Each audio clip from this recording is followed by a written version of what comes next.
le Fort des Rousses, on vous parlait d'histoire justement, d'histoire, on va en parler tout de suite avec notre guide qui nous emmène dans ce fameux Fort des Rousses. Oui, juste avant la dégustation de Comté, nous allons découvrir le fort construit au milieu du 19e siècle. Depuis le départ de l'armée, ce sont les fromages qui ont investi les lieux. On le doit à un homme, Jean-Charles Arnaud. Il a donné une nouvelle vocation à ce Fort des Rousses. Aujourd'hui, son ventre cache quelques 45 000 meules de fromage. Tout cela se visite.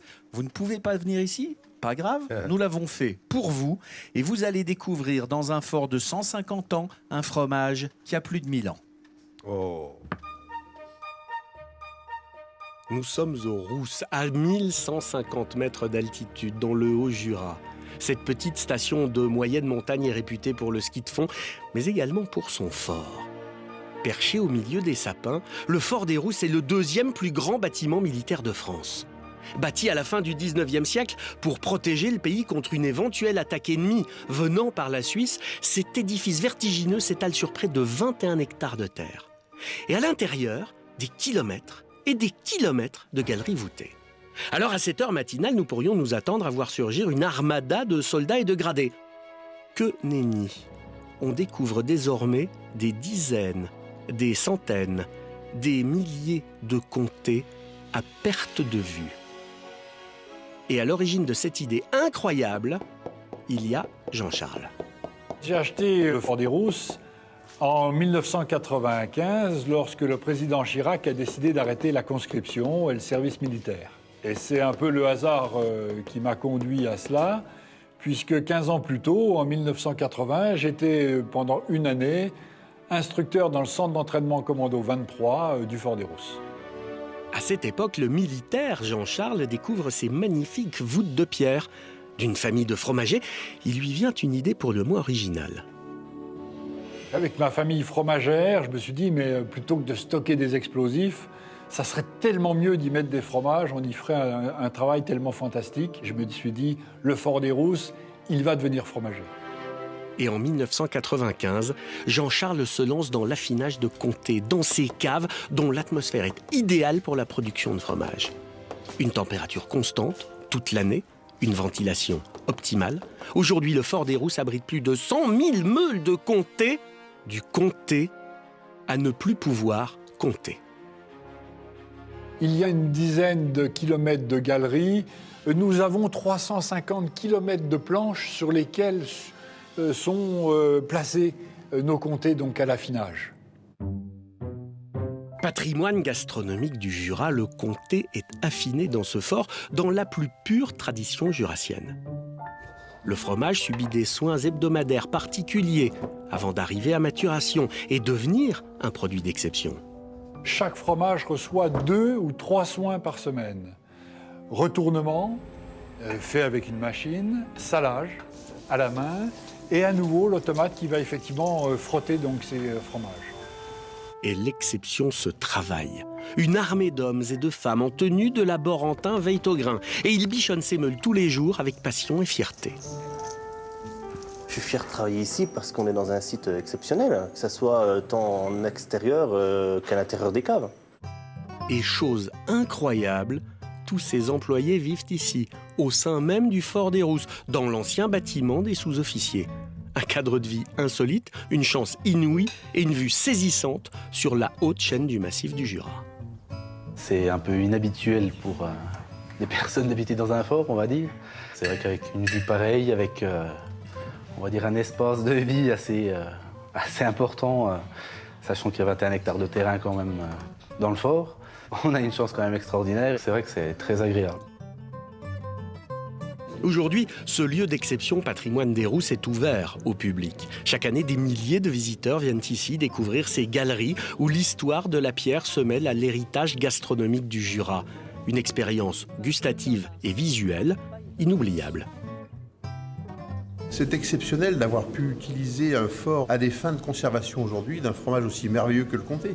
Je suis émerveillée par ce travail que je n'imaginais pas du tout. Le travail qu'il y a derrière, c'est magnifique. Enfin, il y a tout un savoir-faire. Voilà, et en plus, on se régale. Un comté au goût unique, d'une qualité remarquable. Pour Jean-Charles, ouvrir le fort aux visiteurs, c'est avant tout contribuer à transmettre la richesse culinaire de toute une région. Il ne faut pas oublier quand même que ces fromages, ces grands fromages, c'est fait pour du plaisir partagé. Ce sont des produits extrêmement sains. C'est fait pour se faire plaisir, se régaler, avec des saveurs qui nous viennent simplement de notre savoir-faire et de notre terroir jurassien. Parti de rien, Jean-Charles aura réussi son pari. Conserver l'excellence de l'un des fleurons de la gastronomie jurassienne, tout en offrant une seconde vie au Fort des Rousses. C'est aussi un acte de jurassien pour que cette terre vive, que des hommes y vivent, avec nos fromages, avec notre culture. Ça fait partie de notre patrimoine, ce comté. Et c'est participer, c'est contribuer à cette vie. Et au-delà du côté purement gourmand, l'histoire du Fort des Rousses est aussi celui d'hommes et de femmes qui se transmettent un savoir unique depuis des générations. Un privilège que Jean-Charles savoure jour après jour. Privilège de faire un vrai métier, de vivre sur cette montagne jurassienne que j'adore, où je suis né et où je mourrai, et en espérant effectivement pouvoir transmettre ce savoir-faire à la génération suivante. Le comté et le Fort des Rousses, c'est une histoire de goût qui se vit ici depuis bientôt 20 ans, dans un cadre magique, sur ces cimes du Haut-Jura.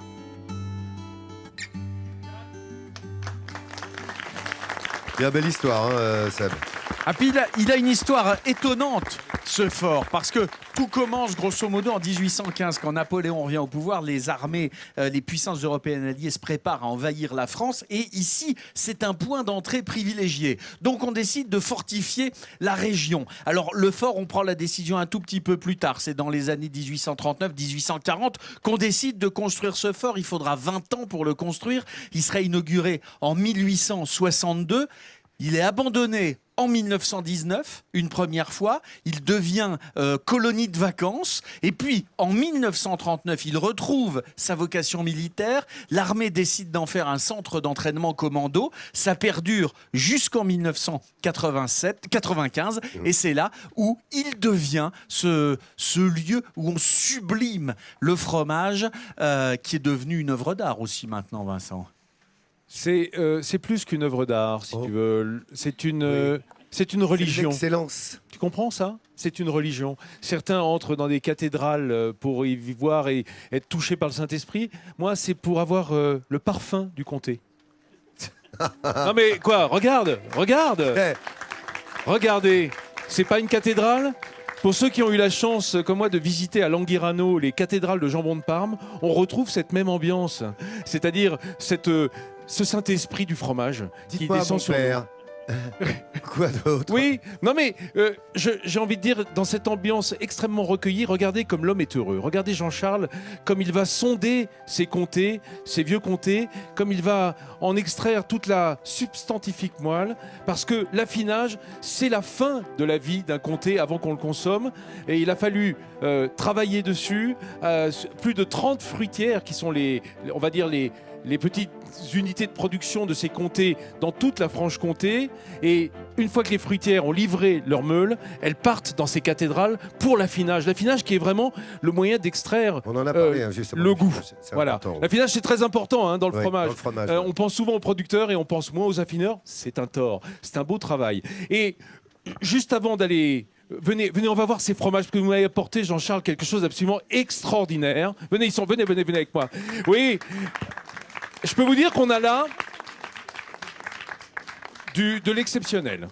18 mois, c'est généralement, Jean-Charles, ce qu'on trouve de plus vieux quand on est en crèmerie, déjà quand on a ce qu'on appelle des réservations. C'est déjà un travail sérieux d'expression, oui, de saveur. 18 mois. Là, on a 30 mois. Alors, 30 mois, autant vous dire que déjà, il faut avoir un coffre-fort genre Fort Knox, vous voyez, parce que c'est extrêmement recherché. On réserve des années à l'avance pour avoir des comptages là. J'avais ce matin des Belges qui venaient réserver des fromages, effectivement, pour Noël 2015. Voilà, c'est incroyable. Et alors, j'ai plus fou. Là, c'est directement la réserve de la famille, on va dire, le truc qui ne sort pas, vous savez, comme le paradis dans les grandes eaux de vie. 50 mois, du 2009. Et regardez la pâte comme elle est belle. la croûte, elle explose comme des strates d'ardoise. Hein, c'est Absolument. vraiment, elle s'est Et complètement quand séchée. on reçoit Midi en France et Vincent Ferniaud, on doit sortir l'exceptionnel. Ça Si me j'avais gêne. sorti un fromage de Arrêtez. 6 mois, Non, c'est ça allait gentil. faire un peu léger. C'est quand même. gentil, Jean-Charles. Donc là, un petit Jura beurre 50, ça s'imposait quand même. hein. Et regardez cette pâte qui reste grasse hein, malgré son âge. Elle n'a pas perdu toute son eau. Non, il y a encore une belle texture, ça reste onctueux et ça, c'est très étonnant. Et tous ces petits grains que les gens souvent appellent par erreur des grains de sel, c'est en fait cette tyrosine, cette protéine qui marque un peu le vieillissement de ces grands comtés. C'est exactement ça. C'est un indicateur de vieillissement, mais ces fromages, y compris le plus vieux, il doit être à peu près à 2% de taux de sel, ce qui reste très très peu. Voilà, alors je crois que ça mérite un talent Allez, Midi le en talent, France. il est pour lui. Jean-Charles Arnaud qui est un grand monsieur, et je précise qu'il est également président de l'INAO, président de l'Institut Ouais. national des appellations Alors, d'origine, Vincent. autrement dit un ponte. Ouais, Vincent. Je suis très honoré que ça vienne en plus de vous, Vincent. Franchement, merci. Ah bah, Non, ça- écoutez, ça vient de l'émission. ça vient Jean-Charles, pas de moi. Des deux. On voulait vous remercier également parce qu'on s'était donné rendez-vous il y a un an. C'était à Lons-le-Saunier. Il nous avait dit ça serait bien que vous veniez là-haut vers chez moi du côté des Rousses voir le comté. Bah, pari tenu et c'est grâce à vous qu'on est là. C'est un pari qu'on avait fait avec vous. Rendez-vous dans un an. Ça commence bien, Voilà, très bien. on l'a fait. Tu vois Merci d'être venu dans notre beau Jura. Merci de Notre nous y merveilleux recevoir Jura. comme vous le faites. Merci Jean-Charles. Merci les garçons.